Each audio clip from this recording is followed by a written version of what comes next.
বাংলাদেশের মানুষ যে কি পরিমাণ অবসর এবং রিটায়ার্ড প্রাপ্ত, মনে হয় ঘরে ঘরে চাকরিজীবী, সবাই চাকরি করে, রিটায়ার্ড প্রাপ্ত 60 বছর এক একজনের। এই থরস অফ বিলাল, তারপরে উমর অন ফায়ার, এরকম আরও কিছু কন্টেন্ট ক্রিয়েটারদের ভিডিও দেখলে বোঝা যায় বাংলাদেশের মানুষ যে কত পরিমাণ অবসর, ঘরে ঘরে অবসরপ্রাপ্ত চাকরিজীবী।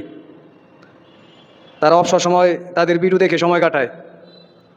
একটা দেশের অবনতির মূল কারণ হচ্ছে যুব সমাজ।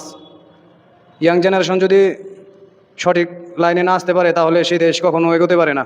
আরে ভাই, আপনার অবসর আছেন, বর্তমান ইন্টারনেটের যুগ, আপনি মোবাইলে একটা কোর্স শিখেন, কম্পিউটার কীভাবে শেখা যায় এটার ভিডিও দেখেন, কীভাবে মোবাইল মেকানিক শেখা যায় এটা দেখেন, কীভাবে কোরিয়ান ভাষা শেখা যায় এটা দেখেন, কীভাবে জাপানিজ ভাষা শেখা যায় এটা দেখেন।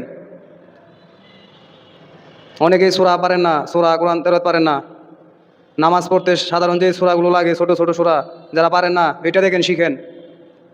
এটার ধারে কাছেও তারা নাই, তারা শুধু এইসব আজাইরা ফালতু সব ভিডিও সামনে আসে আর এগুলো দেখে মজা নেয়। Thorns of Bilal, Umar on fire.